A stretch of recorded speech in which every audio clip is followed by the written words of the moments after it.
Now, I'm not really a big watch guy. I have 4 watches. They each mean something a little different to me, and that's why I've kept them, but I've never really been big on collecting watches. But like a lot of people in this day and age, I'm at least a little bit curious about a smartwatch. So what is this watch? It is the Luxium Crusader durable smartwatch. And as you may remember from one of my previous videos, for the last few months, I've been using the Luxium Creator app, and a task popped up the other day that really caught my attention. It was for a budget smartwatch. And I have honestly been interested in the Apple Watches, the Samsung watches, even the smartwatches by Fitbit, but they're all just so expensive that I've never been willing to bite the bullet. I would rather spend $250, $300, $500 on camera equipment. But when I saw the task pop up in Billo for the Luxium Crusader durable smartwatch, I was intrigued, and so I figured, why not? Let's apply, let's see if I can get my hands on it, put it through its paces and see what it's like. See if I feel that this would be a good alternative to an Apple Watch. I know that it can't necessarily compete with some of those, but I figured the apps that I want, the features that I want in a smartwatch, maybe this will give me all of that, and maybe it'll also bring a price point that I would be more willing to pay if I were actually buying that watch. Now, obviously this watch connects to my phone via Bluetooth. And it's kind of funny that I'm talking about this because if you follow Casey Neistat on Twitter, you may have noticed on Monday he went on a bit of a Twitter tirade where he talked about what a crappy thing Bluetooth can be. And he's actually really right. I can't tell you how many times I have had either my watch, my earbuds, something that was connected to my phone, pair and unpair just randomly. I can't tell you how many times I've gotten into the truck and I didn't want Spotify to just automatically start playing. I have told it numerous times, do not play my podcasts right when I get in. Let me choose what I want to listen to. And yet it still starts playing as soon as I get in the truck. Then there's times when it doesn't play when I want it to play. And it really did just drive home on Monday how unreliable Bluetooth really still is. It's amazing that we use it for so many things and yet it isn't 100% reliable yet. So let's talk about some of the apps and features that can be found on this watch. And first and foremost is you can make and receive phone calls. You can actually upload up to 8 contacts from your phone to the watch and you can easily call those numbers. It's kind of like having an 8 number speed dial. But you can also receive phone calls from other numbers that are in your phone, numbers that aren't in your phone. I usually hit reject on those because if I don't recognize your number and you don't leave a voicemail, I am blocking you. But I've been able to use that feature and it works pretty well. It's almost like just using the normal speakerphone on my phone. Now, the feature that goes hand in hand with making and receiving phone calls is being able to send and receive texts. And while I'm able to receive text and I'm able to read the text on the screen, I haven't been able to figure out how to send those texts. I do have a ticket into Luxium to see if I'm just not doing it right, if I'm missing some kind of feature, whether it's a swipe or a tap or a hold. So maybe I'll have an answer for you down in the comments later after this video. But right now, it's nice that I am able to at least read. I'm able to kind of glance at it, go, okay, that's an important text, whip out the phone, answer, or I'm able to look at it and go, no, don't care about that. I'm going to continue doing whatever it is that I'm doing right now. The other apps that you find on this watch are kind of what you expect to find on a Fitbit or even on your cell phone. There's a pedometer, there's a way to measure your heart rate and all these different health apps. There's even a game with a little bird where you make him go up and down and up and down. And there's also your typical stopwatch, an alarm, and they say that it is water resistant, and I've been able to prove that it's true. I have been wearing this watch at night when I give my daughter a bath, and she's at that stage now where she's splashing a lot and she wants to wash my arms with her bubbles.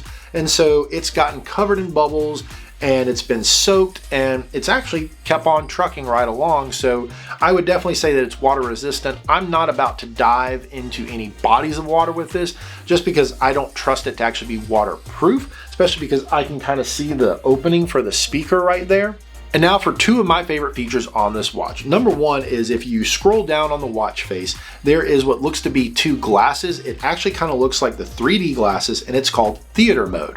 And what this does is it turns off the vibration and turns down the brightness so that when you're in a movie theater your viewing experience isn't necessarily affected by your notifications. And since I haven't been to very many movies in the theater lately, it actually will come in handy in meetings where if I've got the phone off to the side, I'll feel the vibration if I haven't turned that on, but now it won't disturb me so that I can focus fully on that meeting.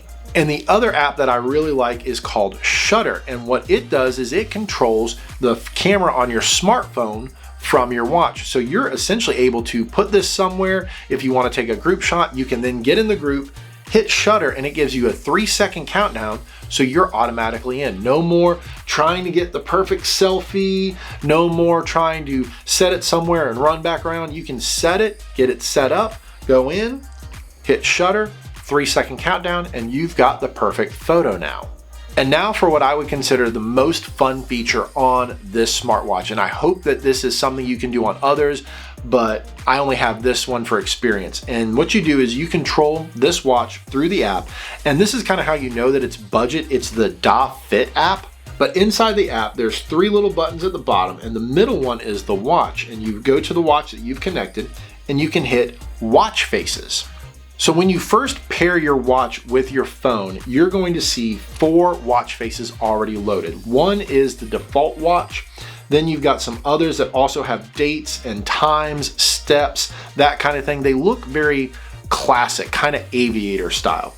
Then you've got a 4th one that is fully customizable. You can put a different picture on the background. You can take the time, slide it down or up. You can choose what goes above the time, below the time. It's very customizable. But then you have a 5th slot, and that's where you click on more watch faces, and you just have all of these different customizable faces that are based off of seasons and holidays. There's Christmas, Halloween, April Fools. And so I really like how you're able to go through literally hundreds, if not thousands of watch faces to choose what is fitting your mood of the day. Maybe you can match it to an outfit, match it to something else that's going on. It's just a lot of fun to have all those options. I do wish that you could set your top 5 instead of having these 3 or 4 that they recommend and then the 5th one that you get to choose. But beggars can't be choosers. Maybe an update will come down to where they allow that to happen.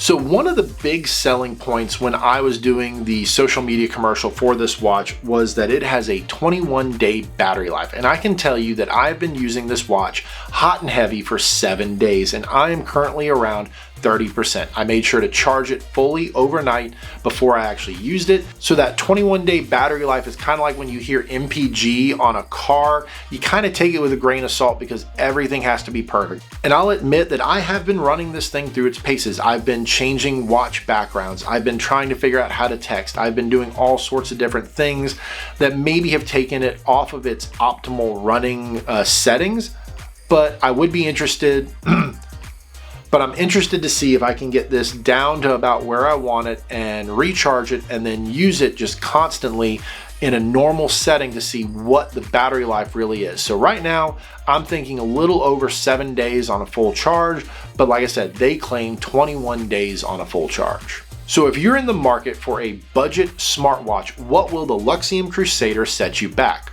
Roughly $110 according to their website, which is just a little bit more than I paid for the Inspire 2 and is fairly less expensive than what I was looking at as far as the Fitbit smartwatches. Those are $140, maybe $180.